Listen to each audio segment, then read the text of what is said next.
Contemplate promotion, success, achievement, illumination, and inspiration, and the Spirit of the Almighty will move in your behalf, compelling you to express fully what you meditate on. Let go now and permit the infinite riches of the Infinite One to open up new doors for you.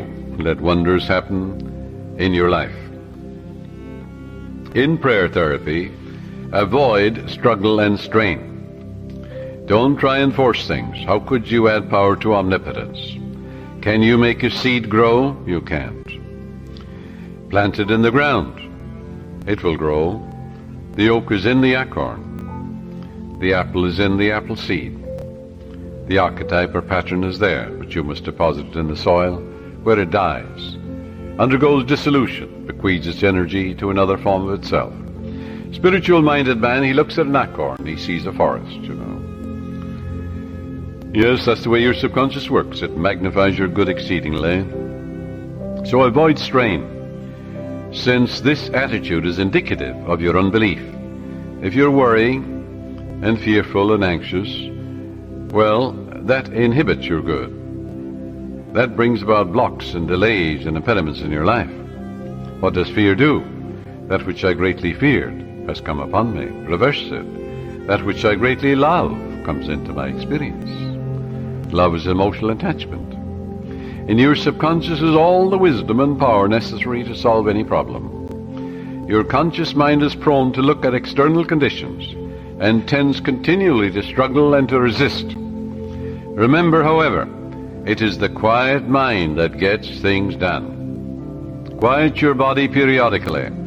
Tell it to be still and relax. It has to obey you. Your body moves as moved upon. Your body acts as acted upon. Your body has no self-conscious intelligence, no volition, no will. It moves as moved upon. You can play a melody of God on your body. When your conscious mind is quiet and receptive, the wisdom of your subconscious rises to the surface mind, and you receive your solution. A beauty parlor operator told me that the secret of her success was that every morning prior to opening her beauty salon, she had a quiet period in which she affirms, God's peace fills my soul, and God's love saturates my whole being. God guides, prospers, and inspires me. I am illumined from on high, and His healing love flows from me to all my clients. Divine love comes in my door. Divine love goes out of my door. All those who come into my salon are blessed, healed, and inspired. The infinite healing presence saturates the whole place. This is the day the Lord hath made, and I rejoice and give thanks for the countless blessings which come to my clients and to myself. She had this prayer written out on a card and reiterates these truths every morning.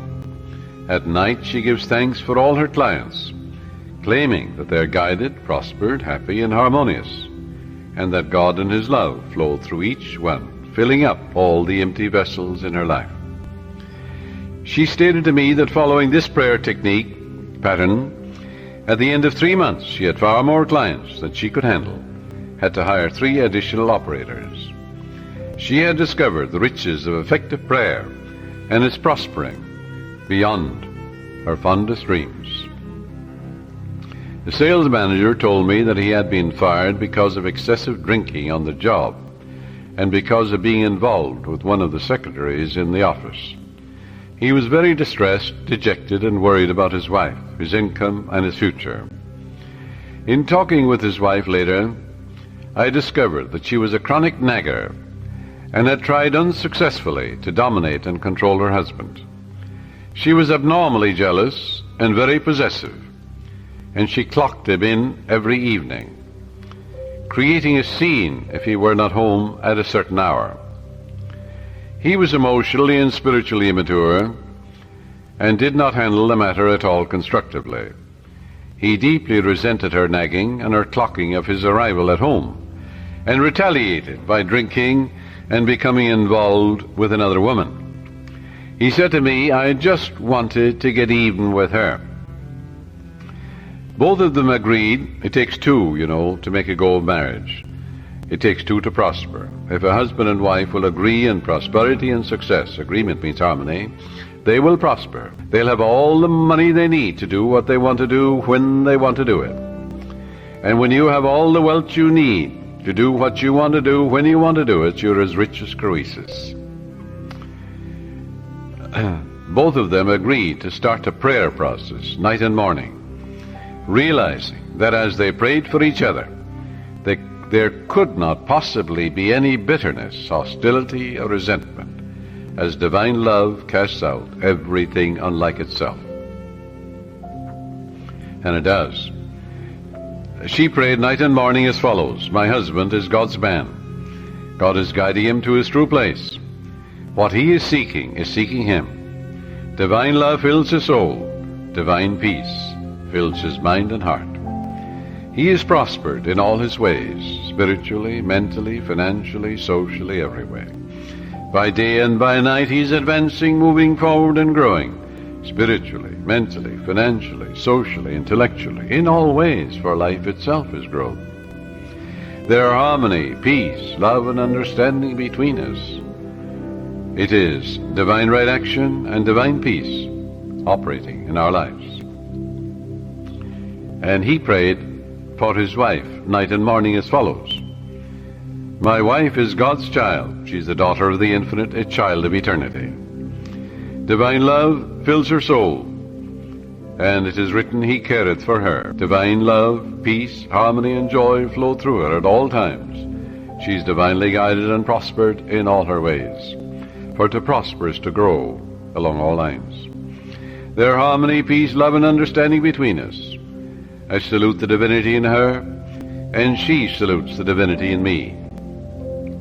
As both of them became relaxed and peaceful about the situation, they realized that only good can come out of this situation. Soon he received a phone call from the president of the company calling him back, stating that he had heard he had had a reconciliation with his wife, and at the same time he praised him for his past achievements and accomplishments for the organization. Actually, his wife, without his knowledge, had visited the president of the company and had told him the whole story, how happy they now were, and how the other woman had vanished out of his life. She told how they were now praying together. He was impressed, and she and her husband discovered very quickly the riches of scientific prayer. For the riches of the infinite are within you. You can know if you have succeeded in prayer by the way you feel. If you remain worried or anxious, if you're wondering how, when, and where, or through what source, your answer will come. You are meddling. This indicates you do not really trust the wisdom of your subconscious. Avoid nagging yourself all day long, or even from time to time. When you think of your desire, lightness of touch is important. Remind yourself that infinite intelligence has taken care of it, in divine order, far better than you can by tenseness of your conscious mind. For example, if you say, well, I need $5,000 by the 15th of next month, or the judge must make a decision for me by the 1st of the month, otherwise I lose my home, my mortgage, and so on. That's fear and anxiety and tension. What will that do? Bring blocks and delays, impediments and difficulties into your life. Always go to the source. Remember, in peace and in confidence shall be your strength. When you're anxious and tense and worried, that will not bring about prosperity or peace of mind or health or anything. Go back to the source.